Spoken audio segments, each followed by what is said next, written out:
여러분 반갑습니다. 우리 삼일교회는 좋은 교회로 알려져 있고 또 우리 송태근 목사님의 리더십 하에서 말씀으로 탄탄히 훈련받고 있는 교회로 알려져 있는데 이렇게 부족한 사람 불러주셔서 하나님 말씀 전하게 되니까 무엇을 더 얹어서 전해야 되는 것인지 좀 곤혹스러운 부분들이 있습니다. 하지만 하나님이 뜻이 계셔서 이 자리에 저를 세워주신 것으로 알고 3일 동안 여러분과 함께 주님의 은혜의 흔적을 따라가 볼 수 있기를 원합니다. 여러분들은 아마도 예수전도단이라는 선교단체를 아실 것입니다. 전 세계적으로 개신교가 대단히 어려움을 겪고 있는 가운데도 오늘날까지 가장 빠르게 성장해 나가고 역동적으로 선교를 해나가고 있는 단체입니다. 전 세계에 135개국에 900여 지부를 두고 있고요. 16,000명 이상의 선교사를 해외에 파송하고 있는 단체입니다. 이 선교단체의 창시자가 로닌 커니맹이라는 목사님이신데 어느 날 기자들이 로닌 커니맹 목사님에게 물었습니다. 가장 빠른 속도로 성장하면서도 역동적으로 선교를 감당하고 있는 이 예수전도단의 비결이 어디에 있습니까? 하고 물었더니 목사님이 말씀하셨다 그럽니다. 우리는 믿음에 의해 기도하고 믿음에 의해 결정하고 믿음에 의해 행동합니다. 예수전도단의 핵심 선교 스피릿이 믿음이라는 것이지요. 저는 우리가 대단히 귀담아 들을 대목이라고 생각을 합니다.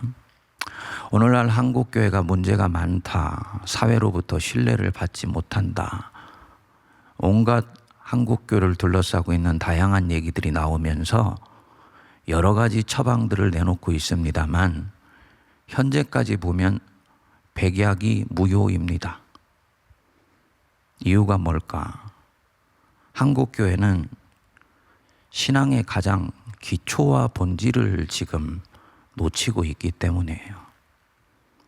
신앙의 기초와 본질이 하나님 자신이 있고 그 하나님에 대한 믿음이지요. 그런데 교회가 믿음에 의해 기도하고 믿음에 의해 결정하고 믿음에 의해 행동하지 않고 사람 자신이 온갖 인간적인 생각으로 판단하고 결정하면서 교회 안에 사람 냄새만 무성하게 된 것입니다. 우리 삼일교회는 신앙의 훈련을 탄탄히 받는 교회이고 믿음이 좋은 교회로 알려져 있기 때문에 그렇지 않은 줄 저는 믿습니다. 앞으로 3일 동안 이런 면에서 우리 한국교회 가장 근간이 되어야 되는 이 믿음, 어떻게 보면 가장 고루하지만 가장 본질적인 주제에 대해서 좀 말씀을 살펴보려고 그럽니다. 그래서 믿음의 샘플이 되고 표본이 되는 아브라함의 인생 여정에 대해서 3일간 여러분하고 말씀을 나누려고 그래요. 오늘은 첫 번째로 창세기 13장 살펴보면서 이 아브라함의 믿음의 과정을 추적해 나가고 믿음에 의한 결정이 어떤 현실적 결과를 가져올 수 있는지에 대해서 좀 나눠보려고 그럽니다. 아브라함이 가나안 땅에 들어갈 때 자기 조카 롯을 데리고 들어갔습니다. 그런데 아브라함이 가축하는 목자와 롯이 가축하는 목자 사이에 분쟁이 벌어지게 되었죠. 가축은 많아지는데 목초지는 제한되니까 두 목자 사이에 싸움이 생긴 것입니다. 소위 한 집안에 이권이 걸린 문제가 발생하게 된 것이지요. 이것을 보고 어느 날 아브라함이 조카 롯을 불렀습니다. 거기 8절에 보시면 아브라함이 롯에게 이르되 우리는 한 친족이라 나나 너나 내 목자나 네 목자나 서로 다투게 하지 말자. 이 문제를 푸는 기본 원칙을 말한 것입니다. 우리 다투지 말자. 그리고는 제안을 했어요. 9절, 네 앞에 온 땅이 있지 아니하냐? 나를 떠나가라. 네가 좌하면 나는 우하고 네가 우하면 나는 좌하리라. 네가 먼저 좋은 땅 선택해서 가라. 그러면 내가 나머지 땅 선택할게. 아브라함이 정말 덕성 있는 제안을 했습니다. 아브라함의 호연지기가 느껴지는 대목이에요. 근데 아브라함이 본래부터 이런 사람이었느냐? 아니에요. 그 앞에 있는 창세기 12장에 보면 아브라함이 전혀 다른 모습을 원래 가지고 있었다는 것을 알 수가 있습니다. 하나님의 명령을 따라서 약속의 땅 가나안 땅을 들어갔지요. 그런데 때마침 그 땅에 기근이 왔어요. 약속의 땅을 버리고 애굽으로 먹고 살기 위해서 내려가게 됩니다. 그런데 가만히 들어가면서 생각해 보니까 문제가 있는 거예요. 자기 아내 사레가 경국지색의 미모를 갖추고 있는 것입니다. 생각했겠지요? 어이쿠, 혹시 이 땅에 있는 힘 있는 사내들이 저 사레를 보고 나를 남편인 것 알고 해치고 아내를 가져가면 어떻게 하는가? 순간 걱정이 된 것입니다. 그래서 아내한테 당부를 합니다. 여보, 사레 씨, 누가 당신한테 나하고 당신하고 관계가 무슨 관계냐고 물으면은 절대로 우리 부부관계라고 말을 하면 안 돼요. 내가 당신 오빠라고 말을 하세요. 이렇게 말을 입에 넣어주는 것입니다. 여러분, 세상에 남자가 속된 말로 이런 쪼다가 어디 있습니까? 예? 결국은 예상한 대로 바로 왕의 눈에 이 사례가 들어오니까 이 사례가 왕궁에 끌려가게 되는 거죠. 그리고 아브라함은 아무 말도 하지 못하고 물끄러미 아내의 뒷꼭지만 바라보고 있는 것입니다. 결국은 하나님께서 나타나셔서 이 바로에게 혼지검을 내주시고 자기의 아내를 자신의 품으로 다시 되돌려 주세요. 하나님이 아니었다면 가족이 완전히 박살이 날 뻔했습니다. 얼마나 우유부단하고 겁이 많은 사람인지 모릅니다. 자기 가족도 챙기고 보호해 줄 모르는 사람이었습니다. 그랬던 사람이 이 13장에 오니까 조카야, 네가 좌하면 내가 우하고 네가 동하면 내가 서할게. 네가 먼저 택해가. 전혀 다른 사람으로 바뀌어 있는 것입니다. 그 사이에 이 한 장 사이에 아브라함에게 무슨 일이 일어난 것이냐? 이 사람 아브라함이 애굽에서 뭔가를 보았던 것입니다. 무엇을 보았을까요? 하나님의 손길을 보았던 거예요. 하나님이 너는 본토 친척 아비집 떠나라 명령만 내리시고 뒤에서 수수방관하시는 줄 알았는데 이 하나님이 자기를 섬세하게 살피시고 돌보시고 인도해 주시고 이끌어 주시는 하나님이라는 것을 이 애굽에서 경험한 것입니다. 바로 여기서 하나님에 대한 믿음이 시작이 됩니다. 그래서 믿음이라는 것이 과연 무엇이냐? 첫 번째로 믿음은 하나님에 대한 신뢰입니다. 믿음은 내가 기반이 아니에요. 하나님이 기반입니다. 한국교회에서 가장 오염되어 있는 단어 중에 하나가 바로 이 믿음입니다. 주여 도와주옵소서 믿습니다. 내 자녀 대학교에 합격시키도록 인도해 주실 줄 믿습니다. 취직시켜 주실 줄 믿습니다. 사업 잘 되게 이끌어 주실 줄 믿습니다. 이것은 믿음이 아닙니다. 이것은 자신의 주관적 확신이고 내적 신념이에요. 믿음은요, 하나님 자신을 내가 신뢰하는 것으로부터 시작돼요. 믿음의 기반은 하나님입니다. 하나님이 살아계셔서 자기를 사랑하신다는 것을 실제로 삶의 크고 작은 국면에서 경험하면서 거기서 신뢰가 시작되고 믿음이 시작되는 거예요. 지금 아브라함이 12장에서 하나님이 살아계셔서 자기를 실제로 인도해 주시고 있다는 것을 보게 되었죠. 그리고 그 하나님을 신뢰하기 시작을 해요. 여기서 본격적으로 이제 13장에 보면 아브라함이 믿음을 사용하기 시작하는 것입니다. 네가 동하면 나는 서하고 네가 좌하면 나는 우할게. 이 제안을 한 거예요. 이거는 믿음의 결정입니다. 어떤 분들은 물을 수 있습니다.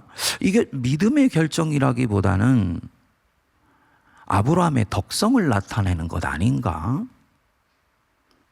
그렇지 않습니다. 성경을 여러분들이 한번 들여다보시면 13장 7절 뒷부분에 이런 구절이 나옵니다. 그러므로 아브라함의 가축의 목자와 롯의 가축의 목자가 서로 다투고 또 가나안 사람과 브리스 사람도 그 땅에 거주하였는지라. 좀 어색하지요. 두 사람이 갖추고 있는데 왜 갑자기 모세가 그 땅에 살고 있는 가나안 사람과 브리스 사람 얘기를 쑥 들춰내고 있는가? 영적으로 민감하게 묵상해야 되는 대목입니다. 모세는 지금 아브라함의 목자와 롯의 목자가 다투는 가운데서 그 지역에 가나안 사람과 브리스 사람도 같이 거주하였다. 다시 말해서 이들이 하나님의 백성인 아브라함과 롯이 다투고 있는 장면을 목격하고 있었다라는 얘기를 하는 것입니다. 그들이 생각했겠죠. 그래, 저들이 분명히 하나님 믿는 사람들이라고 했는데 하나님 믿는 사람들이 분쟁이 벌어졌네. 그럼 저들이 어떻게 이 문제를 해결하는가 한번 보자. 정말 하나님 백성답게 이 분쟁을 해결하려고 하는지 아니면 하나님 없는 우리와 별반 다를 바가 없는지 한번 보자. 이게 바로 브리스 사람과 가나안 사람도 그 지역에 살고 있었더라, 이 뜻이에요. 지금 아브라함은 이 상황이 무엇을 의미하고 있는지를 보고 있는 것입니다. 내가 자칫 잘못하면 하나님께 영광이 되지 못하는 판단과 결정을 내릴 수도 있는 것이다 라는 걸 본 거예요. 그래서 하나님이 기뻐하시는 방법으로 결정을 하자 하여서 롯에게 이 제안을 한 것입니다. 믿음의 결정이지요. 하나님을 신뢰하면 이런 결정을 할 수가 있어요. 그분이 나를 애굽에서 이끌어 주신 것처럼 여기에서도 어떤 결론이 나온다 할지라도 하나님은 결국 나를 가장 선하고 가장 온전한 길로 이끌어 주실 것이다. 믿음의 결정입니다. 아브라함의 믿음이 자란 것입니다. 그러면 아브라함이 이렇게 믿음의 결정을 했을 때 어떤 일이 일어납니까? 우리는 흔히 생각하지요. 내가 이렇게 좋은 마음을 먹고 믿음으로 결정했으니까 하나님이 좋은 결과를 내게 주실 거야.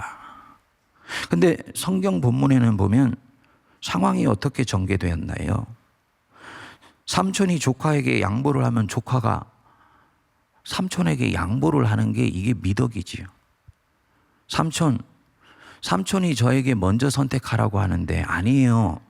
저는 아직 나이가 젊고 삼촌은 이미 75이 넘으셔서 노쇠하시니까 삼촌이 먼저 좋은 곳 택하세요. 저는 얼마든지 험한 곳 가더라도 개척해서 살아남을 수 있는 자신이 있습니다.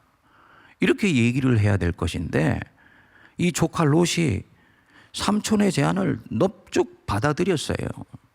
그래서 11절에 보면은 그러므로 롯이 요단 온 지역을 택하고 동으로 옮겨갔다. 자신이 먼저 좋은 곳 택해가지고 떠나간 것입니다. 이것을 바라보는 아브라함의 마음이 얼마나 씁쓸하고 얼마나 허전했을까요? 롯에게, 아브라함에게 이 롯은 그냥 조카가 아니에요. 자식이 없게 되면은 자기 자신의 대를 이을 사람입니다. 얼마나 애정을 가지고 대해 주었을까요? 그런데 이 조카 롯이 재산 문제로 분쟁이 생기니까 자신의 믿음으로 결정해서 호의를 베푼 것을 이용해서 자기 이권을 챙기고 자기 길로 가버린 것입니다. 굉장히 마음이 씁쓸하고 허전했을 것입니다. 아마도 아브라함의 가축의 목자들이 뒤에서 수군거렸겠지요. 우리 주인 말이야.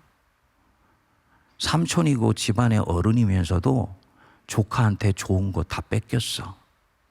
우리 이제 이 가나안에서 험하고 황량한 이 목초지에서 가축들 키워야 해.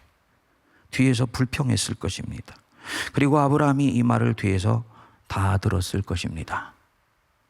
여기서 믿음에 따른 결정의 두 번째 원리가 나오게 됩니다. 뭐냐? 믿음의 결정은 곧바로 좋은 결과를 가져오지는 않는다는 것입니다. 이것이 신앙의 리얼리티입니다. 하나님의 뜻대로 믿음 따라 결정하면 마음도 편해지고 뒤에 있는 일도 순적하게 잘 풀릴 것 같다. 그렇지 않습니다. 여러분 주변에서 만일에 그렇게 말씀하는 분이 있다면 그분은 의도적이거나 아니면 본의 아니게 거짓말을 하고 있는 거예요. 오히려 하나님 뜻대로 내가 결정을 하면 이제부터 원수가, 마귀가 내 인생을 통해서 하나님의 뜻이 이루어지지 못하게 하도록 당분간 본격적으로 작업을 시작하기 시작합니다. 당연히 하나님의 뜻대로 바르게 결정하면 한동안은 어려움이 밀려올 수 있다는 것을 염두에 두어야 돼요. 제가 미국에서 공부하는 동안에 있었던 일입니다. 박사과정 공부를 마칠 무렵에 제가 있었던 이 샌프란시스코 버클리 지역에 있는 한 교회를 설교 목사로 섬기게 됐어요. 여러분들 아시는지 모르겠습니다만 죽으면 죽으리다 라는 책을 쓴 안희숙 사모님의 부군 되시는 김동명 목사님이라는 분이 실리콘밸리가 한창 부흥을 할 때 그 지역에 교회를 세웠었습니다. 빠른 시간에 성장을 해서 이민교회로서는 엄청난 대형교회를 이루시고 은퇴를 하셨는데 뒤에 목회 리더십이 안착을 하지 못하고 4년 지나면 교회를 떠나시고 5년 지나면 교회를 떠나시는 그런 교회였어요. 제가 박사과정 마칠 무렵에 담임 목사님이 때마침 사임을 하시게 되어서 주일날만 설교 목사로서 강대상을 메우게 되었습니다. 그 와중에 청빙위원회가 구성되어서 청빙이 진행되고 있었지요. 그런데 어느 날 청빙위원들이 한 1년 반 정도 교회를 섬기고 있는데 저를 찾아왔어요. 목사님은 공부 마치시면 한국에 들어가실 것이지요. 예, 하나님이 저한테 제 소명지는 한국이라고 분명히 말씀하셨습니다. 예, 목사님, 저희들도 알고 있습니다. 그런데요, 목사님이 1년 반 사역을 하시고 나서 교회가 굉장히 빠른 속도로 안정이 되어 가고 있습니다. 목사님 한국 들어가셔야 된다고 아는데 목사님이 4년 내지 5년만 좀 저희 교회를 섬겨주시면 안 됩니까? 그러면 교회도 안정되고 우리 교회 이 고질병 4년 5년 지나면 리더십 바뀌면서 나타나는 이 병도 해결할 수 있을 것 같습니다. 그러더라고요. 그러면서 저한테 귀가 솔깃한 제안을 했어요. 목사님도 아시는 대로 목사님 사모님은 한국에 들어가시지만 자녀들은 미국에 있을 것 아닙니까? 그렇지요. 우리 애들 퍼스트 랭귀지가 영어니까 미국에 있어야지요. 그러면 목사님, 미국에서 생존하는데 영주권 문제가 얼마나 중요합니까? 4, 5년 섬겨주시면 저희들이 새 자녀 영주권 문제도 다 해결해 드릴 테니까 그렇게 좀 도와주시고 목사님 한국 들어가시면 안 됩니까? 이렇게 제안을 하더라고요. 정말 마음이 움직이는 제안이었어요. 저나 사모는 그렇다 치고 우리 애들의 인생이 걸려있는 문제였기 때문입니다. 그래서 결국은 자녀들 때문에 안 그래도 마음이 무거웠는데 하나님이 이렇게 길을 인도해 주시는가 보다 생각을 하고 그 청빙 과정에 저 한 사람을 놓고 청빙이 진행되게 되었습니다. 이렇게 프로세스가 시작되어 한 달쯤 지난 무렵이었는데 제 기억으로는 새벽 1시 정도 되었어요. 하나님께 무릎 꿇고 기도를 하고 있는데 제 안에서 천둥 같은 소리가 들려왔습니다. 네가 언제부터 네 자식들 미래를 생각해서 나 여호와의 길을 정했단 말이냐. 얼마나 엄격하게 저를 꾸짖으셨는지 모릅니다. 그 음성, 성령의 음성이었습니다. 지금까지도 제가 결정적으로 중요한 시기에는 따라가는 음성이에요. 그 느낌, 뉘앙스, 톤, 컬러, 저는 그것이 뭔지를 압니다. 제 인생의 중요한 순간마다 제가 길을 가르쳐 주신 그 음성이에요. 근데 그 성령님이 그때까지 그렇게 무섭게 저한테 혼을 내신 적이 없는데 얼마나 엄하게 꾸짖으셨는지 몰라요. 결국은 하나님이 이 청빙 과정을 안 기뻐하시는구나. 그날 두 손 들고 주님 앞에 자복하고 회개하고 그리고 다음날 청빙위원들에게 말을 했습니다. 아무래도 제가 한국에 들어가야 된다고 하나님이 말씀하시는 것 같습니다. 이 과정에 계속 있을 수가 없습니다. 죄송합니다. 그랬더니 청빙위원들이 얼마나 서운해하고 심지어는 미워하기까지 했는지 모릅니다. 그리고 이 과정이 마무리되었어요. 저는 그것은 믿음의 결정이었다고 그때도 지금도 확신합니다. 그러면 하나님이 믿음을 따라서 하나님 뜻대로 용기 있게 결정했으니까 뒤를 좀 봐주셔야 되는 것 아닙니까? 그런데 전혀 반대였어요. 논문 다 쓰고 자녀 셋과 사모를 미국에 두고 혼자 나오게 되었습니다. 샌프란시스코나 이 버클리 지역이 워낙 물가가 비싼 곳이었어요. 굳이 논문을 쓰고 나면 거기 있을 이유가 없었습니다. 때마침 우리 집사람이 그 지역에 있을 때 신학을 하여서 사역자로 일을 할 수 있게 됐어요. 그리고 때마침 LA의 교회에 사역지가 난 것입니다. 그래서 짐을 싸서 LA 지역으로 7시간을 이삿짐 트럭을 저희들이 몰고 LA로 이사를 하게 되었죠. 이사 다 해놓고 혼자 들어오려고 한 것입니다. 아파트 구하고 이사 마치고 사모가 사역지를 찾아갔는데 간밤에 목사님이 교회를 도망을 갔다는 거예요. LA는 그런 일들이 비일비재하게 있다는 것입니다. 얼마나 황당하면서도 혼란스러웠는지 몰라요. 한국에 나가긴 나가야 되는데 그때 제가 한국에 나오면 누가 기다리고 있는 것이 아니었어요.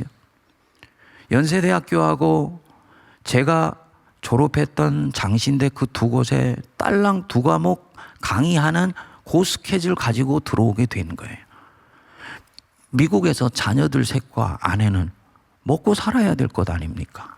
그래도 아내가 사역을 하면서 어느 정도는 커버를 하고 제가 한국에서 보내준다 생각하고서 이 계획을 짰는데 아내가 사역지를 정하게 돼서 LA로 내려갔는데 목사님이 도망을 가서 집사람이 하루아침에 목회자로서 사역할 곳이 없어져 버리게 된 것입니다. 더 힘든 것은 하나님 뜻대로 결정을 했는데 도대체 왜 내게 이런 일이 일어나는 것인지 이게 해석이 되지를 않더라고요. 결국은 아내한테 아이들 모질게 맡기고 한국으로 들어오는 비행기를 탔습니다. 그게 2011년 여름 8월 29일이었어요. 지금으로부터 정확하게 10년 전이었지. 얼마나 걸음이 무겁던지 모릅니다. 왜 하나님 뜻대로 믿음 따라 결정했는데 일이 이렇게 꼬일까? 비행기에서 점심을 준다고 해서 도시락을 딱 받았는데 저도 모르게 눈에서 눈물이 쭉 흐르는 거예요. 도대체 한국에 누가 기다리고 있다고? 아내하고 자식 셋 LA에 덩그랗게 내어놓고 10년 동안에 미국살이를 정리하고 이렇게 들어오는가, 대책도 없이. 과연 그때 내가 들었던 음성이 정말 성령님의 음성 맞는 것인가? 얼마나 복잡하고도 혼란스러운 생각이 찾아왔는지 모릅니다. 그리고 한국에 들어와서 정확하게 6개월 동안 혹독한 시간을 보내고 난 뒤에 포항에 첫 목회지를 하나님이 내게 해주시더라고요. 제가 그때 몸으로 배웠습니다. 하나님 뜻대로 믿음 따라 결정했지만 치러야 되는 대가는 그대로 치르는 것이구나. 이게 신앙의 리얼리티예요. 그러면 그럼에도 불구하고 내가 믿음으로 결정을 한다. 왜 그렇게 하는 것이냐? 누가 뭐라 해도 결국 지금 하나님이 나를 통해서 하시는 일은 옳고 선하기 때문이에요. 누가 뭐라 그래도 하나님은 결국 내 인생을 통해 내게 정하신 일을 이룬다는 것을 믿기 때문에 믿음으로 결정하는 거예요. 믿음으로 결정하여서 내 인생이 세상 사람들 말하는 복받고 잘되고 화려해지고 사람들의 스포트라이트를 받기 위해서 믿음으로 결정한다. 이렇게 결정하는 분은 믿음의 결정 뒤에 오는 이 원수의 시험을 이기지를 못합니다. 이 부분 굉장히 중요한 대목입니다. 아브라함은 결국 이 과정을 겪어야 됐던 것이에요. 그럼 믿음으로 결정하는 거 슬픈 일 아니냐? 아니에요. 여기서 믿음의 원리 세 번째가 나옵니다. 믿음의 결정은 하나님 자신을 나의 것으로 갖게 해줍니다. 지금 이렇게 해서 아브라함과 롯이 헤어지고 난 뒤에 어떻게 되었습니까? 14절 여러분 한번 보십시오. 거기에 보시면 롯이 아브라함을 떠난 후에 여호와께서 아브라함에게 이르시되, 저는 이 대목을 너무너무나 좋아합니다. 롯이 아브라함을 떠난 후에 여호와께서 아브라함에게 이르시되, 이게 무슨 얘기입니까? 롯의 목자와 아브라함의 목자가 다투고 아브라함이 그 문제를 다루는 과정에서는 하나님이 이들의 인생 커튼 뒤에 숨어 계시다가 롯이 아브라함을 떠나고 모든 일이 마무리되고 난 후에 아브라함에게 나타나신 거예요. 무슨 얘기냐? 하나님이 지금까지 일어났던 모든 과정을 다 지켜보시고 계셨다는 것이지요. 내 백성 아브라함, 앞으로 하나님 나라를 이 땅에 오게 하는 믿음의 조상인데, 과연 자신의 이권이 걸린 문제에 있어서 결정적인 때 어떻게 판단하며 결정하는지를 한번 지켜보자. 하나님이 이 아브라함을 달아보셨던 것입니다. 그리고 아브라함이 당신 뜻에 합당하게 결정하는 것을 보고는 나타나셔서 약속하시는 거죠. 보이는 땅을 너에게 주리라. 하나님이 아브라함이 자신의 문제를 처리하는 과정에 다 지켜보시면서 얼마나 하나님 가슴이 뜨겁고 감격스러우셨을까요?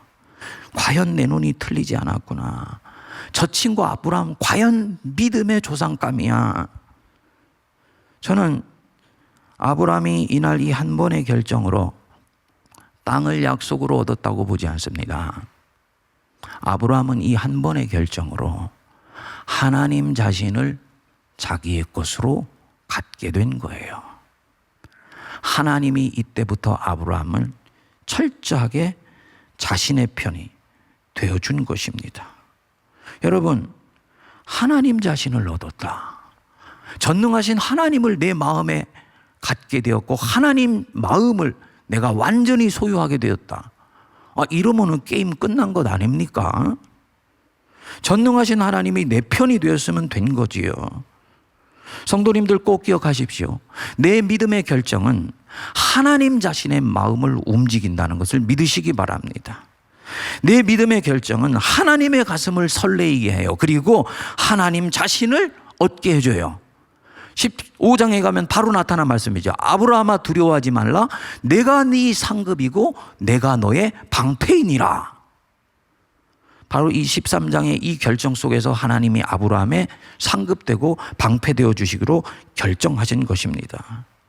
저는 미국에서 그 청빙 과정 물릴 때 하나님이 저를 지켜보셨다고 저는 생각합니다. 그래, 네가 말끝마다 하나님의 종 하는데 네가 정말 네 인생에 결정적인 위기가 왔을 때 네가 정말 내 방법, 내 뜻, 여호와의 인도하심을 따라 결정하는가 한번 보자. 그리고 하나님이 보실 때 부족하지만 합격한 것을 보시고 당신의 양떼를 맡기기로 결정하셨다고 저는 믿습니다. 사랑하는 여러분, 인생의 벼랑 끝 지금 갈 데가 없으신가요? 코로나 가운데서 경제는 힘들고 취직 자리는 없고 무엇을 해야 되는지 모르겠다. 고민하지 말고 먼저 무엇을 해야 되는지를 찾기 이전에 하나님께 나를 던져버리시기 바랍니다. 우물딱주물딱 하지 말고 주님께 나를 던져라. 아무것도 없는 것 같지만 주님께서 기가 막힐 타이밍에 나를 받쳐주십니다. 하나님께 자신을 거시기 바랍니다. 내가 주님을 믿고 또 신뢰하기 때문에 여태까지와는 다른 방식으로 지금의 이 문제를 다루어 나가려고 의지를 발동하시기 바랍니다. 정말 마음에 들지 않는 사람이 있느냐? 믿음으로 결정한다면 어떻게 할까요? 여태까지와는 다른 방식으로 행동하는 거지요. 그 사람을 미워하고 증오했는데 오히려 이제부터는 그를 위해서 기도해보기 시작하는 거예요. 믿음으로 결정하는 것입니다. 재정 문제 걱정하지 말고 내 할 일을 신실하게 하면서 믿음으로 결정하여서 하나님의 눈이 나를 향하도록 그분을 내 인생의 존재 앞에 잡아당기실 수 있게 되기를 바랍니다. 내 자신을 믿음의 벼랑 끝에 세우는 것입니다. 그리고 그 벼랑 끝에서 보이지 않지만 살아계신 하나님의 존재를 향해 나를 던져버리는 거예요. 하나님이여, 기가 막힐 당신의 보이지 않는 손으로 나를 받치시고 나를 독수리 날개로 품어서 다시 의의 정상으로 이끌어 세워주십니다. 그 하나님 찬양하고 영광 돌리는 복된 우리가 될 수 있게 되기를 바랍니다. 기도하겠습니다. 거룩하신 하나님, 감사합니다. 믿음의 조상 아브라함이 약속의 땅 가나안 땅에 들어가 때로는 엎어지고 뒤집어지며 고통하고 씨름하는 그 삶의 순간 속에서 가장 중요하고도 어려운 선택과 결정의 순간에 하나님의 방식대로 결정해 나간 것을 보았습니다. 믿음은 나로부터 시작되지 않으며 맹목이 아니며 주관적인 확신도 아니고 살아계신 하나님이 내 인생을 살피시고 돌보시고 이끄시며 동행해 주신다는 강철 같은 확신으로부터 나온다는 것을 알게 하시니 감사합니다. 믿음은 선한 결정일지라도 당분간 원수의 시험을 이겨야 되는 그런 어려운 과정을 또한 지나가야 되며 십자가의 이 고난을 통해서 부활이 온다는 것을 깨닫게 하심을 감사합니다. 믿음은 하나님을 내 것으로 받는 것이요 하나님 자신을 내 편으로 결국 만드는 것이니 가장 힘들고 어려운 순간에도 하나님이 내 편 되시고 내 상급 되시면 그것으로 우리는 이미 승리한 것임을 믿게 하여 주심 감사합니다. 3일 동안의 믿음의 여정을 함께 이어가는 가운데 흔들리는 세상 가운데 신앙의 기초를 다시 쌓게 하시고 든든히 서 있는 이 삼일교회가 더욱더 믿음의 기초 위에 견고히 서가게 하여 주시옵소서. 예수님 이름으로 기도하옵나이다. 아멘.